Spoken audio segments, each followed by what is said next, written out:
Hey everybody, we're back with Tracy McGee. And Tracy I discovered because I had a long-standing relationship with the Nerdy Farm Wife.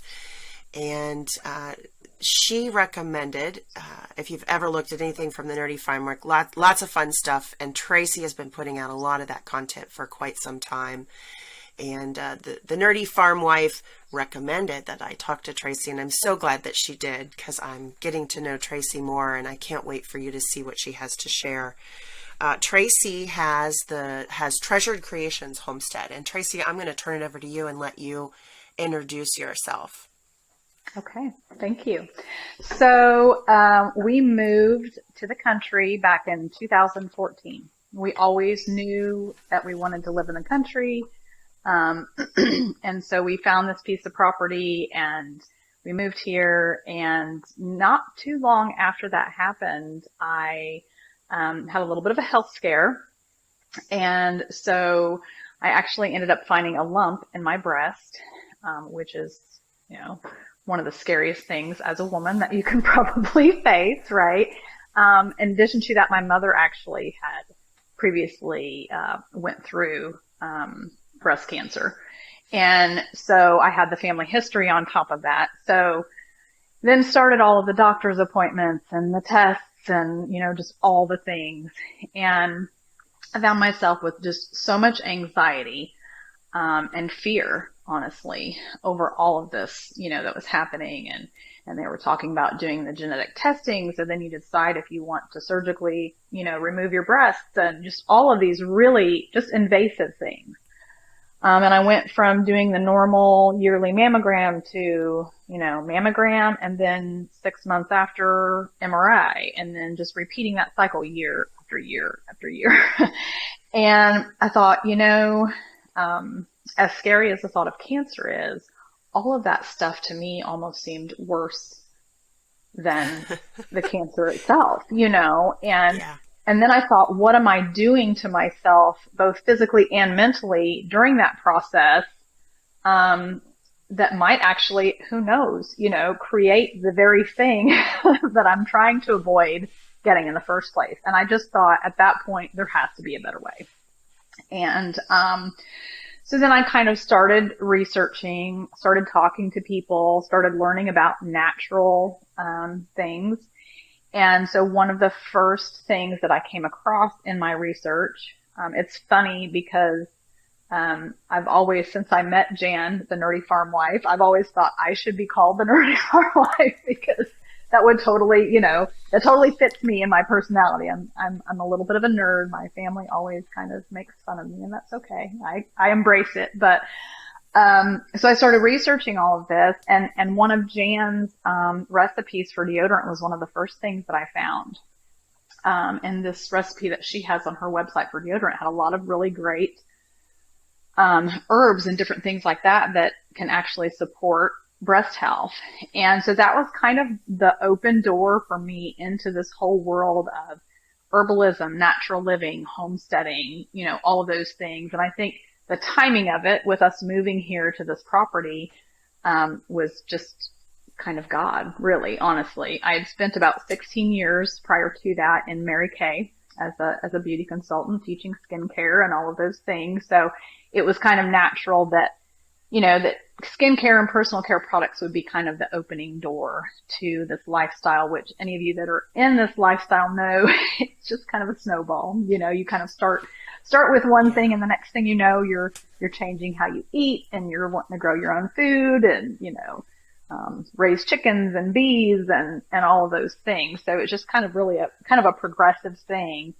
But that was really kind of my starting point to, a more natural lifestyle and herbalism and all of those I things. hear So. you in talking about the mammograms and all of that, the being driven by fear. It just, I imagine that feeling of being back on your heels and just constantly feeling off balance and pushed and under pressure and responding and reacting instead of kind of leaning forward and being in charge. And so when you started down that path and making your own products and looking into natural skincare, uh, that the notion of proactive, did you start to feel more like, did it take your stress level down to really feel like you were doing Totally. something? Yeah. Yeah. And I think about that. I don't always think about that transition. I don't always think about that transition, but, when I think about that now and the difference, the contrast between that feeling and how I'm now living my life, it's like night and day. I mean, I am totally at peace, with that. I really am not, I'm not concerned. I'm not worried. I'm not fearful. And, I think too, one thing that we often overlook in healthcare is that stress aspect.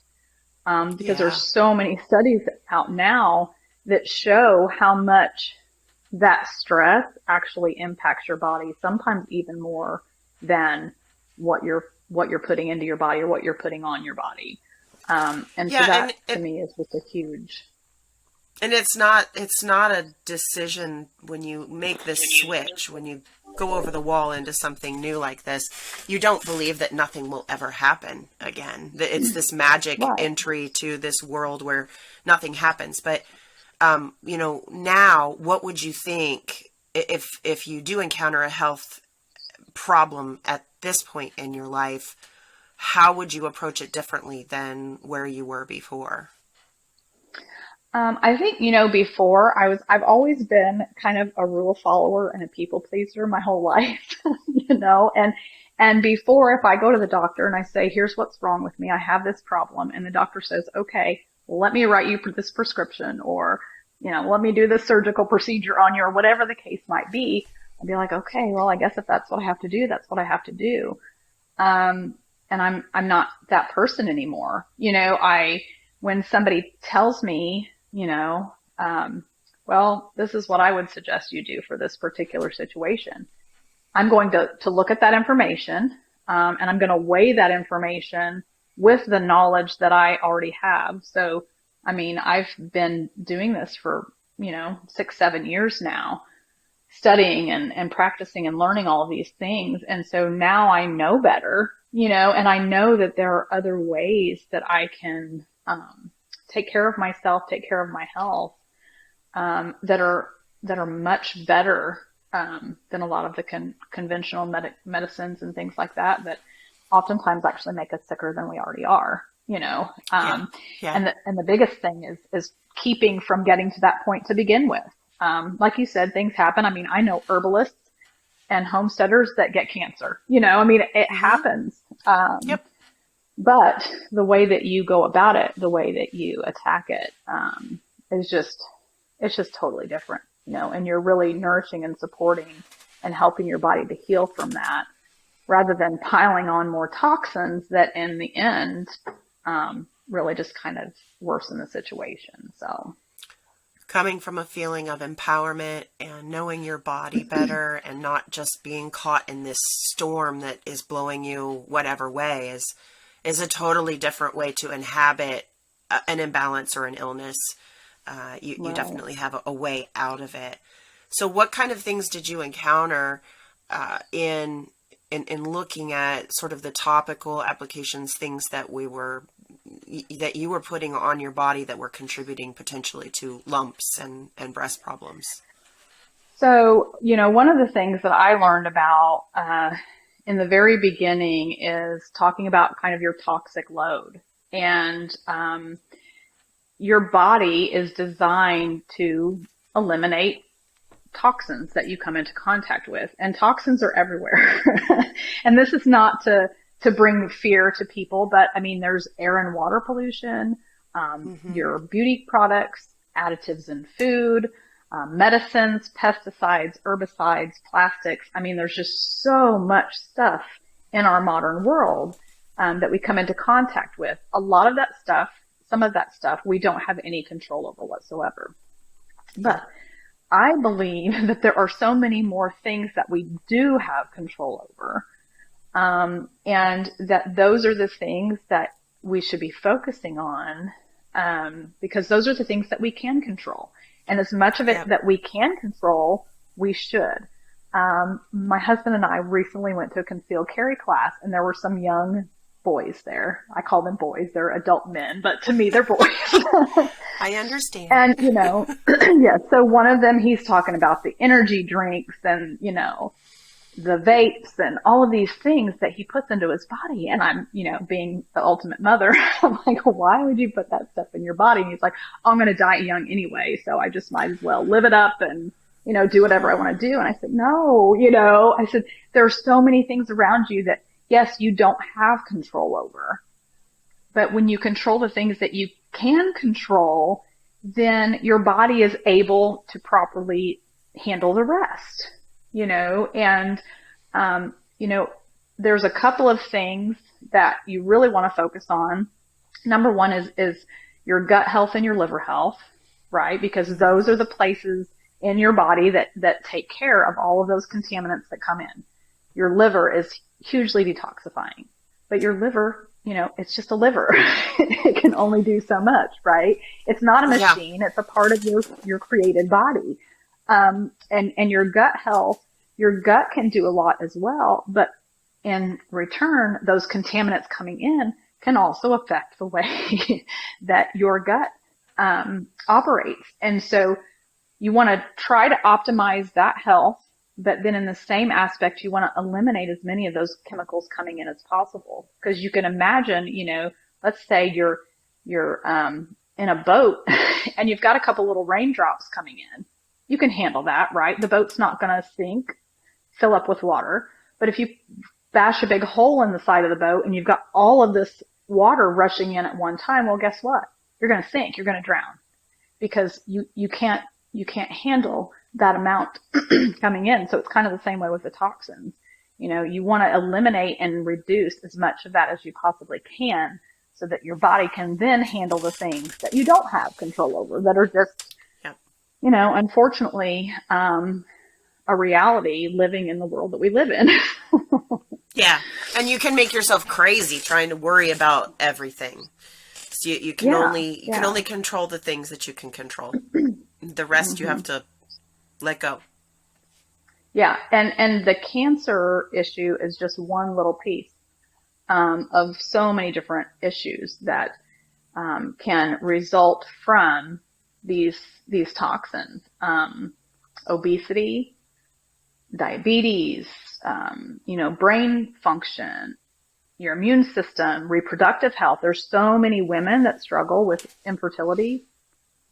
A lot of times it can be traced back to many of these chemicals that they're using, and food additives and different things like that. So, there's just so many things that you can benefit from by making that switch over to more natural products. And for me as a believer, I kind of feel like God created these things for us and he knows better than we do. The things that he has created for us in creation, those things are better for us than something that can be manufactured in a lab. Yeah, for sure. I know you're going to show us how to make a deodorant. I would love to hear what kind of things why would we make our own deodorant? What kind of things are we really needing to avoid? Okay, there's so many reasons. But number one is our health, right? We've talked quite a bit about that. I think I've pretty well touched on all of those things. And with the natural products, whether it be deodorant or soap or whatever else that you're making, or your food, when you're making it yourself, you control what's in that product. You know what's in there, and you know whether it's good for you or bad for you. And not only that, but as I mentioned in the beginning, you can even go one step further than that, eliminating those toxins and contaminants in your products, but also adding back in those beneficial things that can not only keep you from experiencing health problems from the contaminants, but also build you up, nourish you, and actually improve your health rather than just, keeping a problem from surfacing. self-sufficiency as a homesteader. That's kind of a big deal for me, right? I mean, I Hmm. want to be able to, I can remember, when COVID first hit and people were kind of freaked out about soap. And I'm like, I don't have to worry about soap. I make my own, you know? Yep. I mean, and I think, one of the beneficial things that has come out of the last couple of years is that we can see, things where we were weak and be able to, I can go in my pantry and grab some things out and whip up deodorant or soap or lip balm or whatever I need, from what I already have on hand. And so I Yeah. love being able to be self-sufficient and again, taking off another layer of that stress and worry that, you know, you're not going to be able to find what you need or you have to rely on someone else, to provide something for you that you can provide for yourself. Um, Cost is another thing because in order to get the quality of product that you're using when you're making natural organic products, it's going to be a lot more inexpensive if you're, making it yourself. You're going to pay a lot more money for those products at the store. The environment is another thing. Every time you go and buy a tube of deodorant at the store, guess what? When you empty that tube, it has to go somewhere. I Yeah. put my deodorant in, jars and tins and things like that, that when it's empty, then I'll just fill it right back up again, so it's reducing a lot of that waste. To me, it's convenient. It's more convenient. And I know that probably sounds silly to a lot of people. That's probably one reason that people would use to not do it. I don't have the time and it's such a hassle and all of those things. And when you start doing these things on your own, you realize they're not nearly as difficult or time consuming or as much of a hassle as what you thought they were. I think what it is we've been marketed to for so many years, these companies telling Yeah. us that it's too much of a hassle for us to do it ourselves. Biscuits are kind of my my top example for that. Homemade biscuits, it takes like 15 minutes to whip up homemade biscuits. And you guys, there's so much. I mean, like, I didn't think I liked biscuits because all I'd ever had was canned biscuits, you know? Um, so it's, to me, it's actually more convenient to have a handful of ingredients on hand that I can throw together and I can make, a multitude of different products with those same few ingredients. And I only have to stock those same few ingredients, you know, and I can make all different kinds of things with those. And I also use them in the kitchen, for cooking. So, Yeah. to me, it's more convenient. It's more convenient for me to go to my pantry, pull out the things that I need, mix it up real quick, 10, 15 minutes tops, and it's done. And I mean, it takes me longer. Now I'm out in the country a little ways, so I've got a little bit of a drive to get to the store. But for me, it takes longer to drive to the store. And the thing about it is, even if you're in town with traffic and all of those things, it's going to take you longer to drive to the store and get out and get the thing that you need than And it you does to always actually run make out the of the thing. thing. You always run out of Yeah, the thing when your kids have the most massive amount of things on the schedule and you're yeah, exhausted and you're trying to bake and you don't have time to run in and get a replacement. If you have it yeah, in the house, you just stir it up while you're working and it's done. yeah, yeah. So to me, it's more convenient. It's fun. I mean, it's just fun, you know?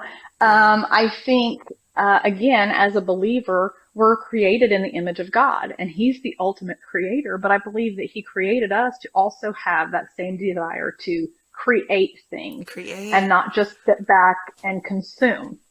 And so whether it be this Hmm. or something else, not everybody wants to do all the things like I do, but everybody can do something. And I think each opportunity that you take to actually create something with your own two hands, I just think it really kind of taps into that innate creative in us, that came from him. And so, that's kind of a little side benefit that most people might not think about. And then the last thing I'll say, because I could talk on and on about this, is, the income. And so, um, you can actually go from creating these products for yourself, your friends, and your family. and actually turn that into a very profitable career if that's something that you would choose to do. So, it's great for ladies that, I know so many women who are moms that want to be home with their kids, but they're out working jobs somewhere because they feel like they don't have another choice.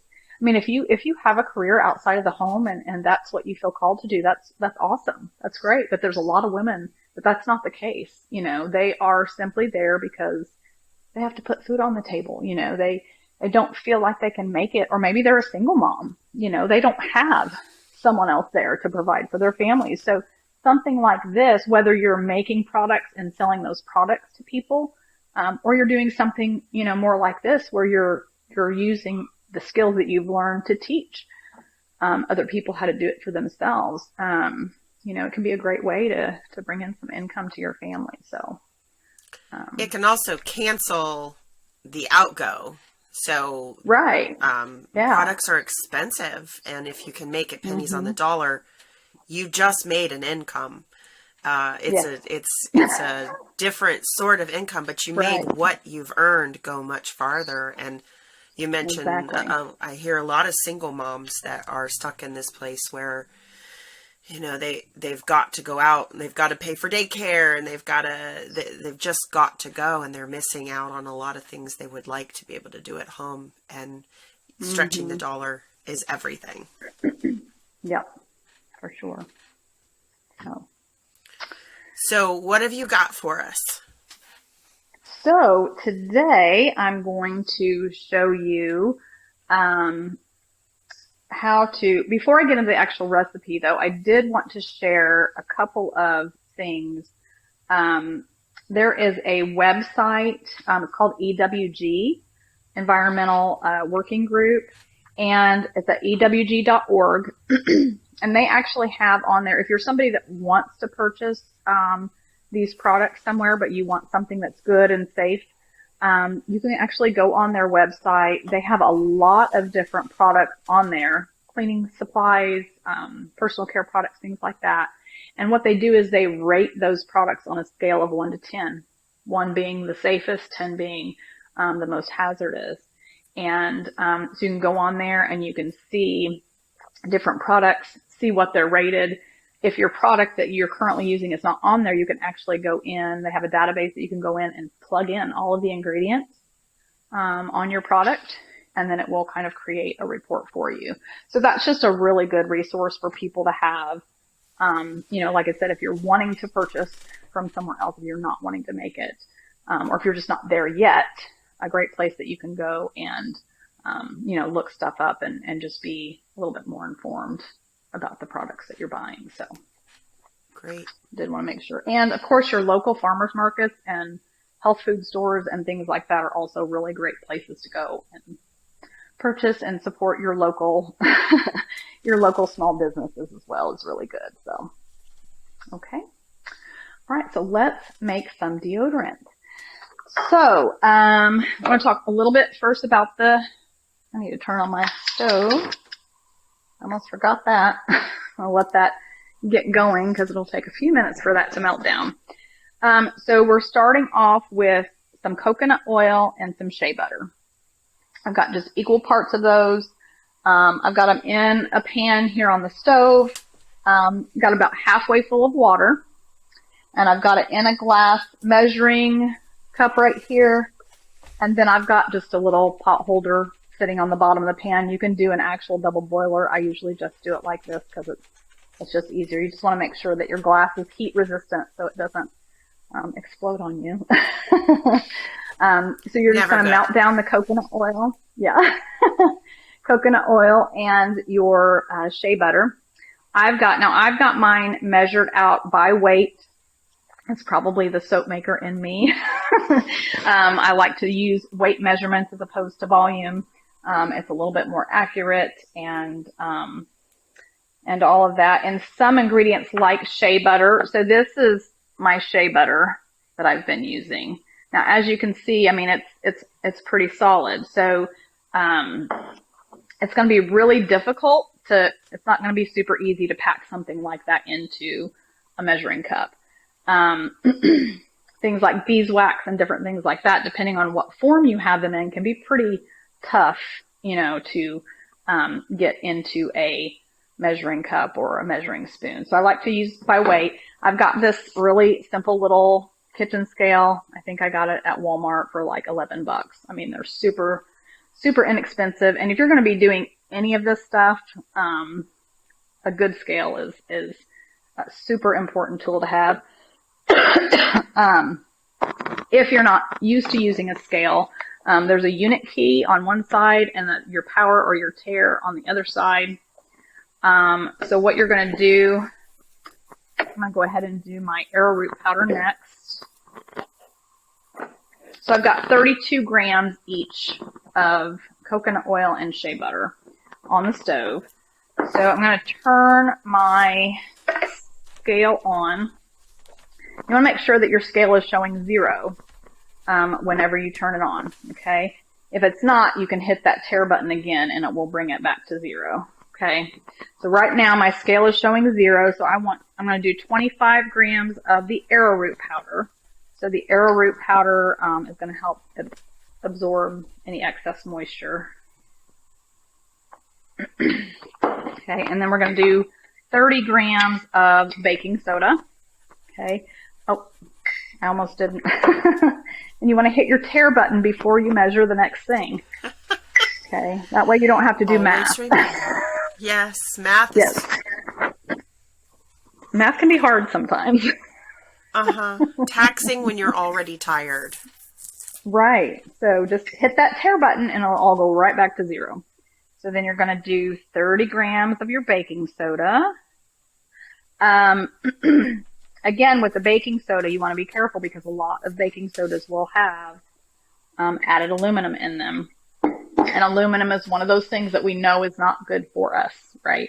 It can be really toxic. So, but you want to be careful because a lot of times the manufacturers have caught on to this. And so now they'll say, oh, this is an aluminum-free deodorant, making you think that it's magically good for you. No, it's not. And then there are other things in there, dyes and preservatives that you don't want on your skin either. Yeah. Aluminum is and definitely what's really the the reason biggie. for that, Yeah. I swear So they just have a lot of stuff they want to sell, and they just dump it into our skincare because it's a great place to dump it. I think so too.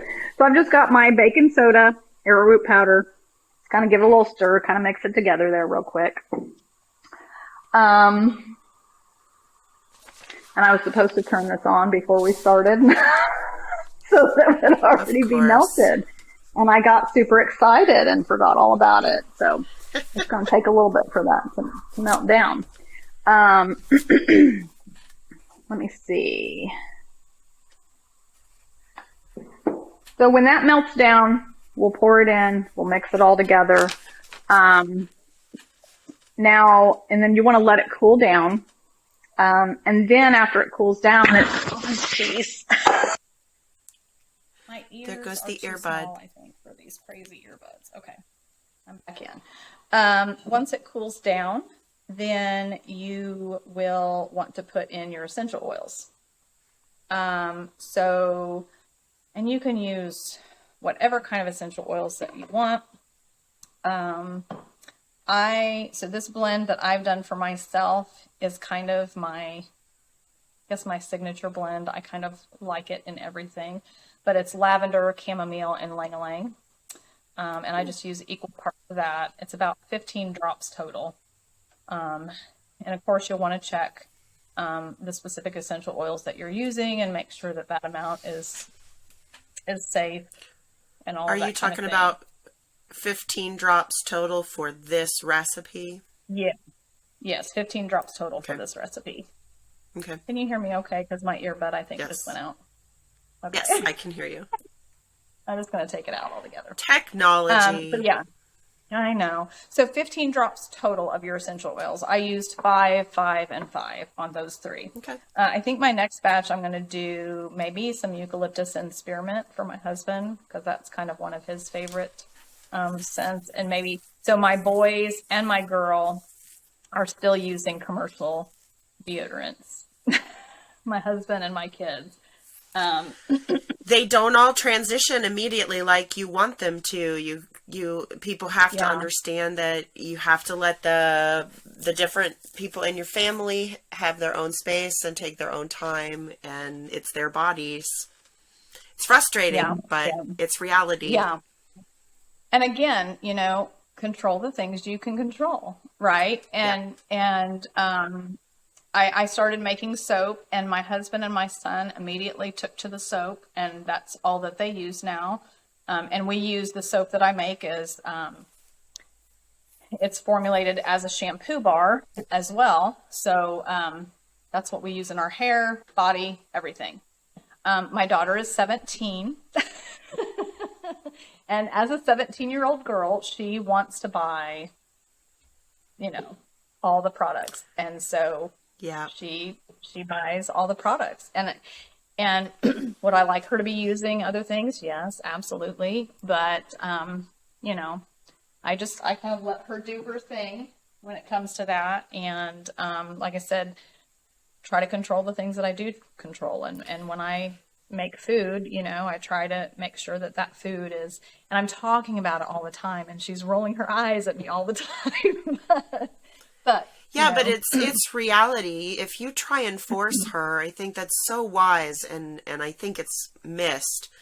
We put if we're in control of the food, we put the food down, and we can easily say, eat it or go hungry yeah, or make your own. But when it comes to the things that they're putting in their body, if they're choosing Tylenol, if they're still drinking a soda when they're out and away from us, this is you're so much smarter to keep giving them the information, but allow them to have the autonomy, because otherwise they're going to rebel on purpose. If you yeah, continue to allow them to make their own decisions, they'll feel the repercussions of those decisions, and they're more likely when they get out on their own to make the decisions in line with what you taught, I think. yeah. And, in my children's defense, they grew up eating Pop Tarts and, in their young years, Yep.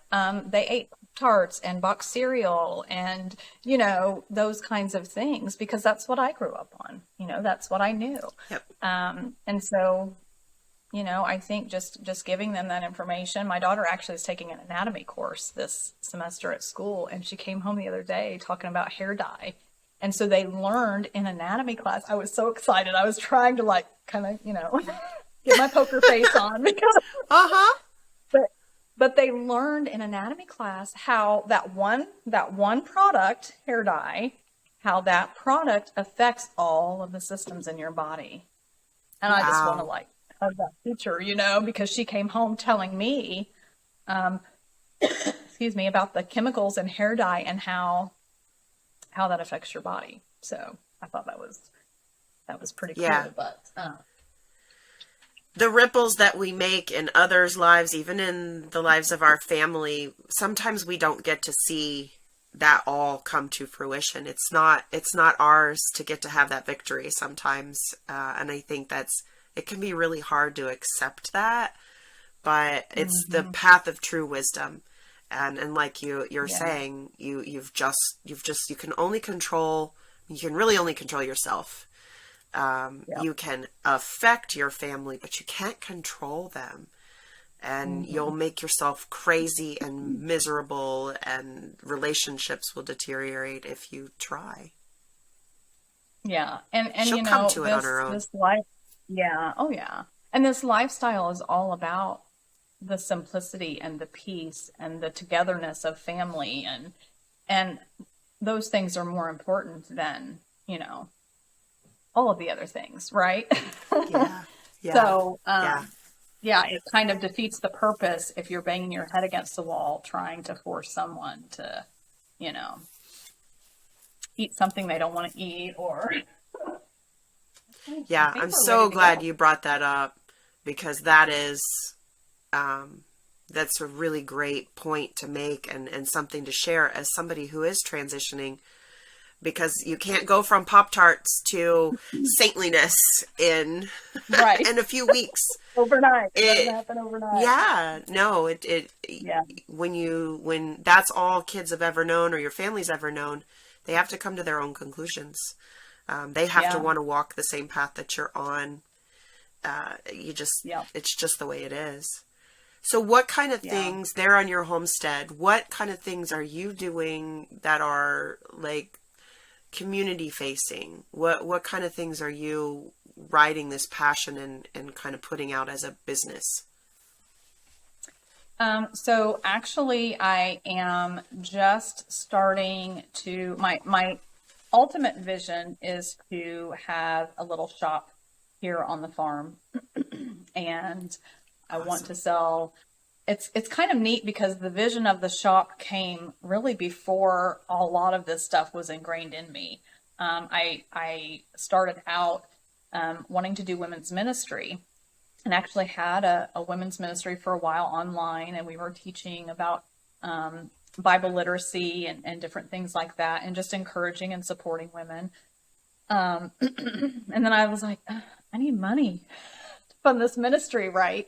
And so we actually went to Disney. My daughter dances, and we went to Disney for her studio trip. And we walked into this little shop, and they had soaps and sugar scrubs and all of these things. And I thought, how fun is that? And I'm like, you know, I could have a shop. I could have a shop on the farm and have handmade soaps and sugar scrubs and all these things. And like I said, Yeah.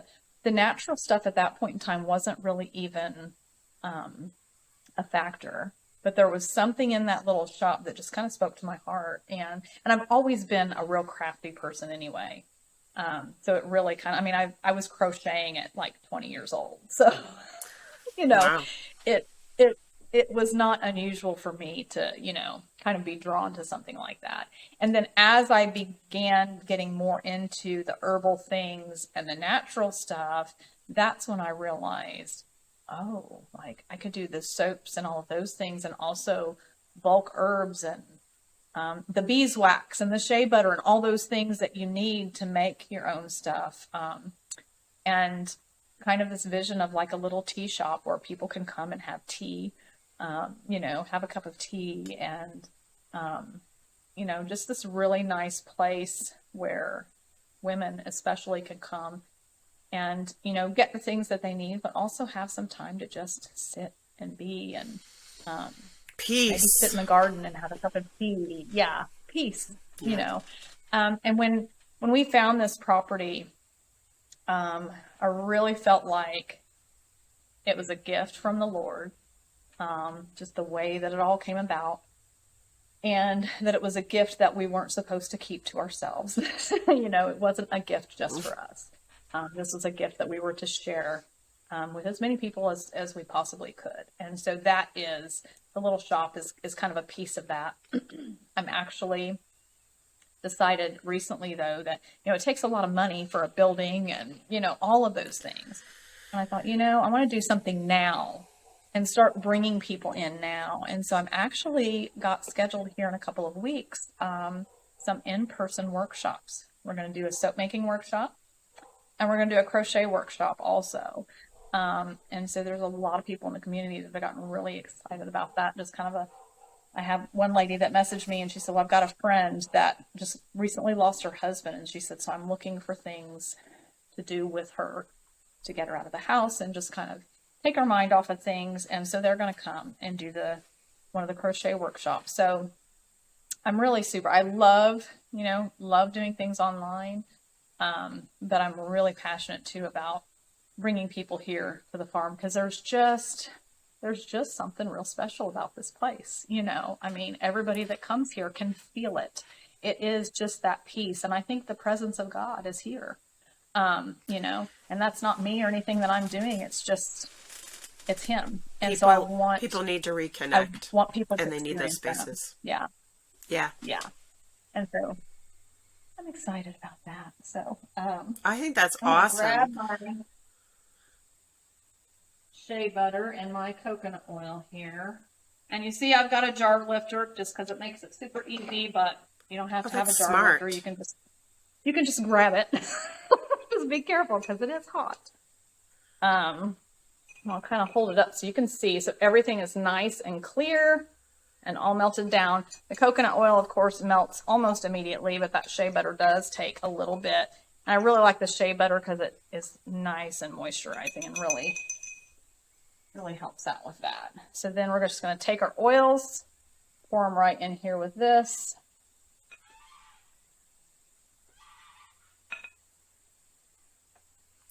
Do you find that Good thing I make a natural deodorant as well, and I find that if it gets hot, it'll separate. Have you had that happen? And then what do you tell people? Yeah, it depends on the product that you're making. I've had that happen with like lip balm and salves before. That kind of graininess.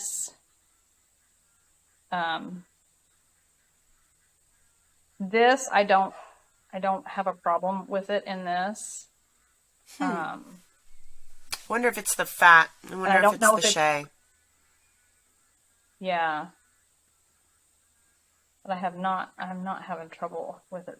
So I'm just mixing it up, and I'm kind of taking my spatula and kind of smashing it down a little bit on the bottom just to kind of make sure that all of those little lumps are out of it. And I think they are. So when you package this, you just put it in a jar? Yep, so I've just got this little jar here. I'm just going to pour it right in that jar. And I'll show you one that I did the other day.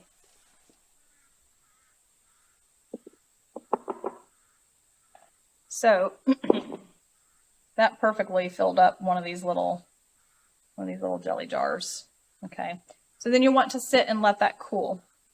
And it really, once it mixes with the arrowroot and the baking soda, it doesn't feel warm at all, even right now. It's pretty well cool. Now, you will probably find with this that it won't set back up just sitting out on the counter like this. So what I did with mine is I put it in the fridge. I stuck it in there and I left it overnight. And then when you get it out, then it's rock solid. And then you can't stir it at all, right? So then you just leave it out on the counter. And when it comes back to room temperature, it will be a really great consistency. And then you'll just want to take, I used my little wooden dowel rod that I use to mix with. Just take that and whip it up really good. And then you'll get a real nice creamy consistency like that. And then you can just get a little piece like that off. And you can put your finger in there. If you don't want to put your finger in the jar to contaminate the whole jar, you can get, some kind of a little spoon or craft stick or something like that to get a little bit of it out. And as soon as, let's see if you can see it here, but as soon as it hits your skin, it just starts melting and it absorbs really, really quickly into your skin. So, and it smells lovely. And, the cream is a little bit different for some people. If you're used to using a stick, it's a little bit different application method than what some people might be used to. Yeah. But, it just absorbs right into your skin. So it's not like you have, and I've tried some recipes in the past that felt really sticky or like I needed to wash my hands afterwards. But this, I don't have that issue with this. The other thing that I would say is that some people may be a little bit more sensitive to baking soda than other people. So you can always kind of decrease that baking soda and then increase your arrowroot powder if that's something that's an issue for you. So, is this an antiperspirant or just a smell preventer? Yeah. So you really can't get an antiperspirant in a natural form. So, but it's a deodorant, and the arrowroot powder and the baking soda will help kind of absorb some of that extra moisture. But it's not going to keep you from sweating.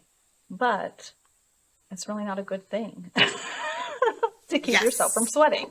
That's a natural body process that needs to happen. And so, For any of clogging all of that us, stuff up. Yeah.